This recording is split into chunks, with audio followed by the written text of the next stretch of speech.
Hey y'all, it's Brody, and I'm here today with a little discussion video for you on booktube inclusivity.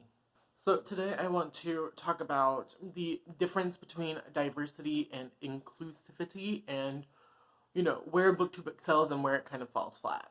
There's always been a conversation of diversity in booktube. We need to be more diverse. We need to boost diverse creators, and we need to do X, Y, and Z, and we need to read diverse books. And while, yes, all of those things are true, I believe that we are kind of misguided in the direction that we're having the current conversation go in. So today I'm going to be talking about three things. I'm going to talk about booktube inclusivity, diversity versus inclusivity, the differences and similarities between them, and then future steps that we can make to do better. So first topic, diversity does not necessarily mean inclusivity. Is the community diverse? Yes. Is the community inclusive? I have notes here. I wrote down definitions. Okay. Inclusivity is the practice or policy of including people who might otherwise be excluded or marginalized, such as those who have physical or mental disabilities and members of minority groups.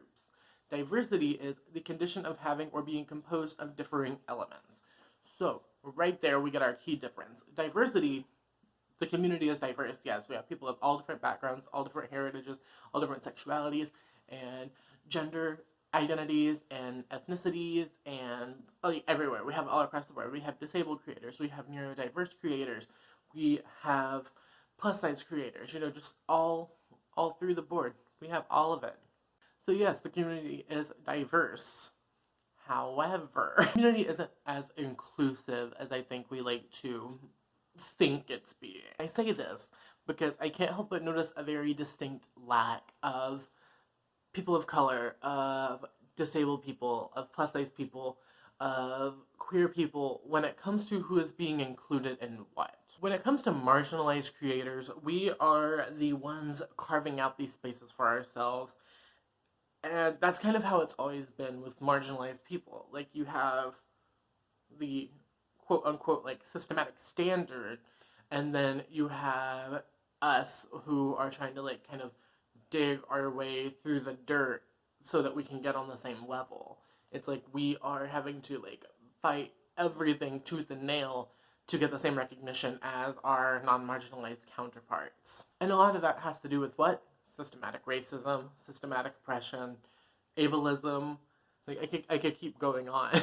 And that's a problem, especially on a community that talks about how diverse we are.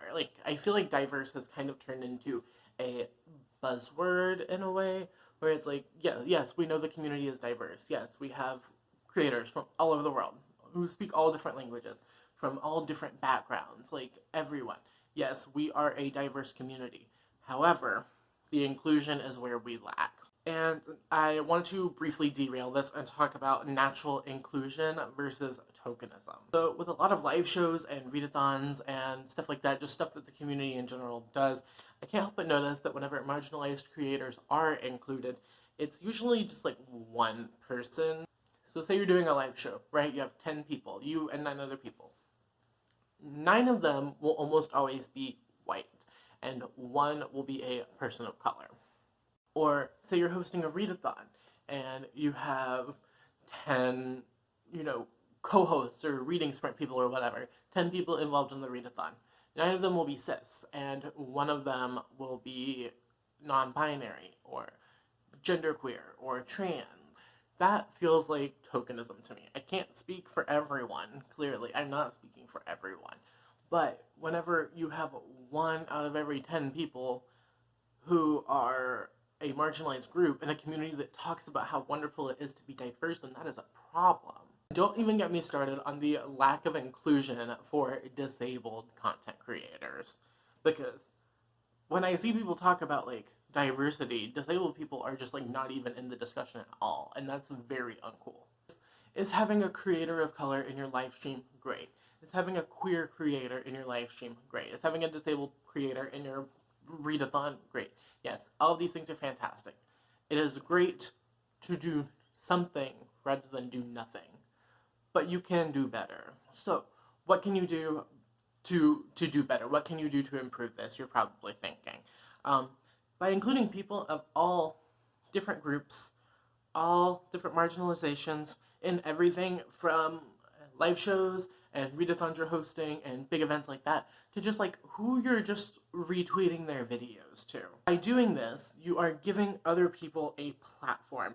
You are showing your subscribers that you value these people's experiences and voices, and saying that they should also value their experiences and voices. And I'm not saying at all that non-marginalized booktubers and book bloggers and bookstagrammers and stuff, I'm not saying that they don't have their own struggles. Everyone struggles with something. However, you are systematically dealt a better hand from the start. I'm not saying you have to do this. I'm not saying you have to be inclusive. You can do whatever you want to with your platform. What I am saying is that I think it's important to remember that people are more likely to follow or subscribe to a white face than a brown one. People are more likely to follow or subscribe to someone who doesn't talk about issues. Every time I have ever talked about an issue on Twitter or YouTube, every time I've done a discussion video, every time I've made a thread about racism against Native Americans, or, anything, anytime you ever speak out, I lose followers, I lose subscribers. So it's great to say like, oh, what you're doing is amazing, or oh, I see you, but it's another thing to actually show that. If you have a creator of color that you really enjoy their content, or if you have a queer person that you enjoy their content, or a disabled person, or a plus-size person, or whatever, I think it's very important that you should include them. And that's where I'm getting at with inclusivity. I'm also not saying that you should try and force this, because okay, say you're doing like a shout-out video, right? You want to do a shout-out video. You want to shout out 5 booktubers. Okay, if the only 5 booktubers you can think of that you want to shout out are white, then maybe you should, instead of just throwing one black creator in, then maybe you should just like watch more black creators. If you want to host a readathon and all of your creators are cis, then maybe you should watch some more gender nonconforming or non-binary people, rather than just throwing one in. Just because whenever you do that, it looks like diversity plans. It's tokenism. That's not cool. And like I said, it's great to do the bare minimum rather than nothing at all, but you're still doing the bare minimum. I just think that with this problem, we've had this discussion so many times, it's starting to grate on me. And if you're not helping at this point, then you're hurting. This could be because you don't watch people, you don't follow people who are quote-unquote diverse. Maybe your subfeed is just a bunch of white people, and if that's what you want to watch, then that's fine, but you shouldn't talk about how you want the community to be like diverse if you're not working to do it. So if you can't think of anyone that you want to boost or retweet or have on a readathon or a live show or whatever, then maybe you should take a look at your subscription feed. I'm not saying force it. I'm not saying force it by any means. What I am saying is just maybe reevaluate what's going on with you. One thing I've decided to do with all of my discussion videos, I decided it at like 2 a.m. last night when I was putting together the final notes for this. I said, I want to start doing like a Q&A portion at the end. So I put out a tweet saying like, this is the topic, this is, this and that, reply with questions, and I'll pick like 3 of them. So that's what this is right now.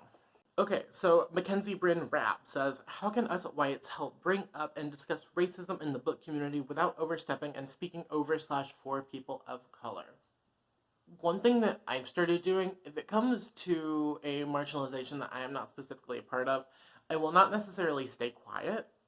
I will retweet. I feel like retweeting is one of the best things you can do in this scenario. Because, there are people already talking about things. You don't necessarily always have to add your voice to the discussion, right?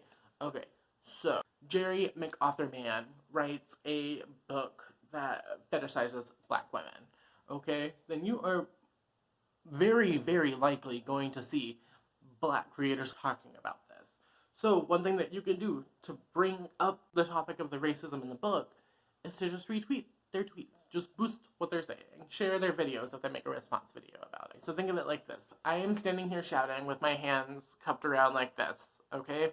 I'm doing this and talking about something.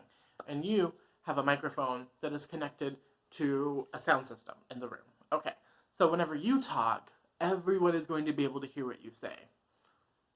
But if you can't properly speak on this experience, then why wouldn't you just hand the microphone to me so that everyone can hear what I'm saying? I think is the best way to think about it. Question number 2, JL Todd says, what booktubers do you think do a good job at encouraging inclusivity? I personally love Carrie from Carrie the Book Belt and Jesse from Bowties and Books. They both do a great job, in my opinion. I agree. I think that Jesse is one of the most inclusive people on this platform. I think Carrie is one of the most inclusive people, as well as Kevin from Storyglyph. I really enjoyed their booktube roundtable discussion that was going on a while back. I thought it was such a good thing for the community. It was so helpful. It was so good in a way for people with the platform to be able to boost other people so that you can hear them. I think that's what's really important, is just being heard. Other people, I think, do a good job at encouraging inclusivity. Ashley from Don't Have a Degree in Reading. Whenever she talks about anyone, you can tell it's just because she really enjoys their content and she really loves them, rather than like, oh, I need to talk about a black person, so I'm going to pull a black person off of Twitter and discuss them. No, you can tell that she's being really genuine about it. Another one is Adriana from Perpetual Pages. I talk about them all the time. I love Adriana, but I think Adriana is one of the most inclusive people on this platform. Who is like a deity among humans is Injiri from Onyx Pages. Injiri does so much for the community, and people just don't appreciate it, and that's one thing that really makes me mad. Injiri does so much for the community, and I just appreciate everything that she does so much, and I wish more people acknowledged it. I wish more people acknowledged what a queen Injiri is. Fudwa from Word Wonders is also very inclusive. I've talked about this before. I talk about Fudwa all the time on my channel. If you're not subscribed to Fudwa, I don't know what you're doing. However, Fudwa on her channel does a lot of reading vlogs and videos where she talks about books by different marginalized authors. She just put out a huge list of books by Muslim authors. She has a segment on her blog called Color the Shelves where she interviews debut authors of color about their new books coming out. If we were all more like Fudwa, I think this community would be a lot better of a place. Cobb from X Reading Solace X. Very effortless inclusion of diversity. Very effortless. And it never feels forced. Cobb is also always championing so hard for people and doing so much for the community. And I think we sleep on them a lot.